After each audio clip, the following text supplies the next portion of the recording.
गद्दी छोड़, गद्दी छोड़, गद्दी छोड़, सृजन चोर गद्दी छोड़, गद्दी छोड़, गद्दी छोड़, सृजन चोर गद्दी छोड़।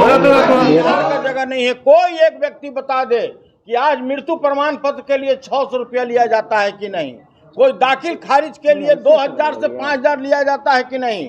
जो व्यक्ति पूरे भ्रष्टाचार के आकंठ में डूबा हो, समाजवादी चोला पहन के, इससे बड़ा भ्रष्टाचारी नेता इस देश में कोई नहीं हो, और दूसरे पर भ्रष्टाचार का आरोप लगाता हो, इसी के विरोध में आज हम लोगों ने यह तख्ती अपने सदन के सामने में और नारेबाजी किया है। नहीं, क्यों नहीं जांच हो? ये जांच होना ही चाहिए। उनका जांच हो, अधिकारियों का जांच हो, लाइफ स्टाइल का जांच हो, घर में किस तरह का टाइल्स लगा है उसका जांच हो, हर चीज जांच के दायरे में आएगा। अपने आवंटित तो याद होगा मांझी जी जब मुख्यमंत्री बने थे तो मांझी जी ने काफी एलिगेशन लगाए थे मुख्यमंत्री और इस सरकार पे कि एस्टीमेट घोटाला हुआ है, कई सारे डिपार्टमेंट में डीपीआर के नाम पे घोटाला हुआ है, तो जांच तो उसकी होनी चाहिए। कैग का रिपोर्ट भी आया हुआ है, कई विभाग का। भ्रष्टाचार तो सबसे ज्यादा शिक्षा विभाग में ही हुआ है, और जो 17 सालों में भ्रष्टाचार हुआ है, समीक्षा उसका भी होना।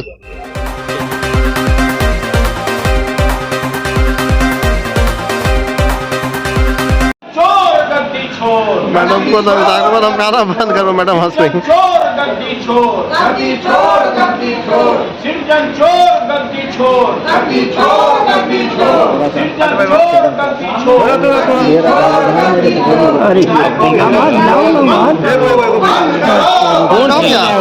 आदमी कौन ठेले लगता फोटो वाला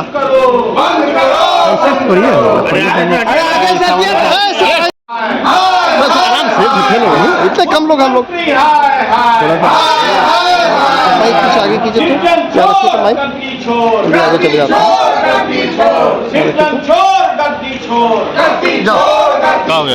मुख्यमंत्री हाय हाय, मुख्यमंत्री हाय हाय, विधायकों को धमकाना बंद करो, बंद करो, बंद करो, विधायकों को धमकाना बंद करो, बंद करो, बंद करो।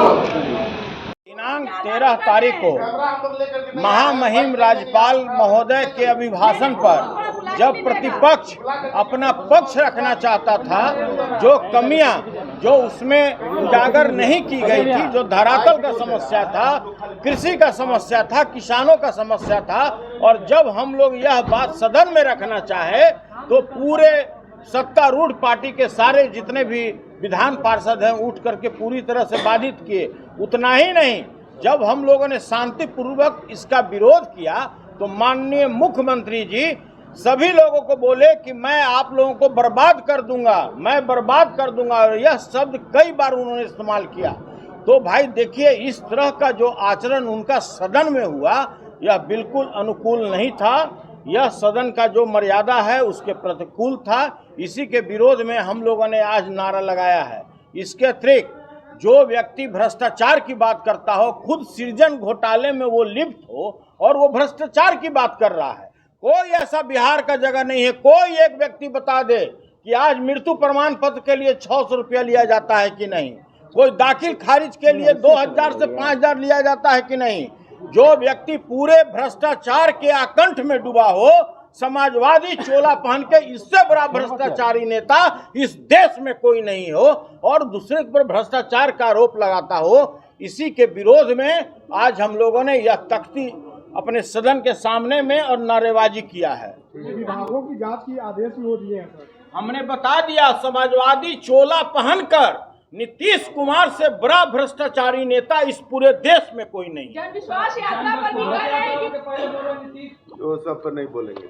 नीतीश कुमार बोल रहे हैं कि एक्शन लेंगे कुछ। लोग अपने मर्जी से वोटिंग करने नहीं आए थे, और आज भी सरकार को डर है, इसीलिए मंत्रिमंडल का विस्तार नहीं कर रहे हैं कि किसी तरह सदन मेरा सेशन पार हो जाए, उसके बाद मंत्रिमंडल का विस्तार करेंगे। ये जो कर रहे हैं खरीद फरोख्त हुआ, एकदम गलत बात है। लोग अपने स्वेच्छा से ऊब चुके थे माननीय मुख्यमंत्री जी से, कई बार इधर से उधर से जाने के चलते ऊब गए थे, जिसके चलते लोग हटे थे वहां से। आर्थिक अपराध इकाई को दे दिया गया है इसकी जांच के लिए। जांच तो आपको याद होगा मांझी जी जब मुख्यमंत्री बने थे तो मांझी जी ने काफी एलिगेशन लगाए थे मुख्यमंत्री और इस सरकार पे कि एस्टिमेट घोटाला हुआ है, कई सारे डिपार्टमेंट में डीपीआर के नाम पे घोटाला हुआ है, तो जांच तो उसकी होनी चाहिए। कैग का रिपोर्ट भी आया हुआ है, कई विभाग का जो खर्च किए हैं उसका विवरण उन लोगों के पास नहीं था, जांच तो वहां होनी चाहिए। एक्चुअल में जांच हर विभाग का होना चाहिए। 17 साल 18 साल में हुआ है, कहां कहां लोग गड़बड़ी की उसे जाहिर होगा। दे दिए भाई, उनके अपने जांच, उनकी सरकार है ना भाई। लेकिन मांझी जी जो उठाए थे सवाल कि कहां कहां गड़बड़ियां हुए थे, उसका क्या हुआ? अब खिसियाई बिल्ली खंभा नोचे वाली हालत है। आप बदनाम करने की साजिश कर रहे हैं। आपके पास कोई उपाय नहीं कि सरकार क्यों बदल लिए, तो आप कह रहे हैं कि इस कारणों के चलते बदल दिए। तो पहले ये परिवार घोटाले में था, ये जानकारी नीतीश कुमार जी को नहीं थी। उनको क्या जरूरत था आने का? जनता को नैतिकता का जो पाठ पढ़ा रहे हैं खुद पढ़ना चाहिए ना पहले। Thank you. ललित यादव, तो उनके विभागों में जो कामकाज हुआ है उसके जांच के आदेश दिए गए हैं, समीक्षा होगी तो जांच होगा। अब आरजेडी कर रही है कि 2005 से अब तक नीतीश के पास जो विभाग था या जो एनडीए के पास विभाग था सबकी जांच हो। क्यों नहीं? कोर्ट जाने का काम करेंगे अगर नहीं हुआ? नहीं, क्यों नहीं जांच हो? ये जांच होना ही चाहिए। उनका जांच हो, अधिकारियों का जांच हो, लाइफ स्टाइल का जांच हो, घर में किस तरह का टाइल्स लगा है उसका जांच हो। हर चीज़ जांच के दायरे में आएगा। अपने आवंटित पैसों से ज़्यादा किन लोगों ने अपने अपने कोठियों में काम करवाया, किन लोगों को बिना कारण के बड़ी बड़ी कोठियां मिल गई, प्रशासनिक तंत्र का हो, ट्रांसफर पोस्टिंग में जो भ्रष्टाचार हुआ है उस सब का जांच होना चाहिए। बोल रहे हैं आप नीतीश सरकार पर? मैंने तो आपको टोटलिटी में बात बता दिया कि 2005 से लेकर के आज तक जो लोग भी हैं, और एस्टिमेट घोटाले का जांच हो।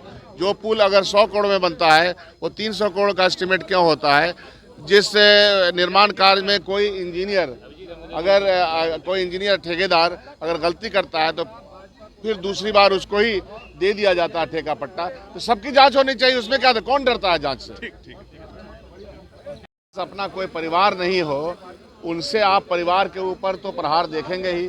और वो जिन लोगों के साथ हैं वो इसमें लोकसभा में जवाब तो नहीं दे पाए थे, तरुण गोगोई के सवालों का जवाब नहीं दे पाए थे। वो जिन पार्टियों के साथ है वहाँ सब होता है। असल बात यह है कि डर गए हैं, परेशान हो गए हैं, जनता सवाल कर रही है। और इलेक्टोरल बॉन्ड के बारे में जो सुप्रीम कोर्ट का बयान आया है उससे और परेशानी, क्योंकि देना पड़ेगा हिसाब जनता के सामने। उनके अनर्गल बयानों से कुछ नहीं होने वाला है। देश की सेवा करने वाली party Congress party, freedom struggle की पार्टी कांग्रेस पार्टी अपनी राह पे आगे है, आगे रहेगी। उसका काम है देश की सेवा में खुद को लगाना। नंबर गेम में क्या होता नहीं होता वो बात नहीं है। हमारा इतिहास कोई नहीं बदल सकता। तेजस्वी यादव और आरजेडी के वो सारे मंत्री जेल जाएंगे जो मंत्रालय संभाल रहे थे और भ्रष्टाचार का इल्जाम लगा। बीजेपी भ्रष्टाचार के खिलाफ है। भ्रष्टाचार का जड़ है बीजेपी। आप अजीत पवार को देख लीजिए, जितने भी लोग पर बीजेपी भ्रष्टाचार का आरोप लगाता है और उनको अपने ही दल में शामिल कर लेता है, तो आप किस नजर से देखेंगे बीजेपी को? आरजेडी के लोगों ने 17 महीना में काम कर करके दिखा दिया है कि 17 साल में जो एनडीए के लोगों ने नहीं किया वो आरजेडी गठबंधन में आते ही 17 महीना में जनहित में काम करने का काम किया है। वही बात जो है इन लोगों को खल रहा है कि जनता इस बात को समझ चुकी है और जनता के बीच में लोकप्रियता जो है तेजस्वी यादव जी का, आरजेडी का इतना बढ़ गया है कि अब इन लोगों को कोई भी चाल कामयाब नहीं हो सकता है एनडीए का। सवाल ये है कि तेजस्वी प्रसाद यादव जा रहे हैं लोगों से आशीर्वाद देने, समर्थन मांगने के लिए, लेकिन इधर बीजेपी उनका जो विभाग रहा आपकी पार्टी की तरफ से शिक्षा विभाग, उस पर जांच नहीं हो रही है, बाकी विभाग में जांच हो रही है। इसमें क्या कहेंगे? उसको क्यों बचाया जा रहा है इस तरह का विभाग? भ्रष्टाचार तो सबसे ज्यादा शिक्षा विभाग में ही हुआ है और जो 17 सालों में भ्रष्टाचार हुआ है समीक्षा उसका भी होना चाहिए। तेजस्वी यात्रा पे निकल रहे हैं, क्या लगता है लोगों का समर्थन मिलेगा? लोगों को बता पाएंगे कि धोखा हुआ आपके साथ? पूरे बिहार की जनता तेजस्वी यादव जी के साथ है, आरजेडी के साथ।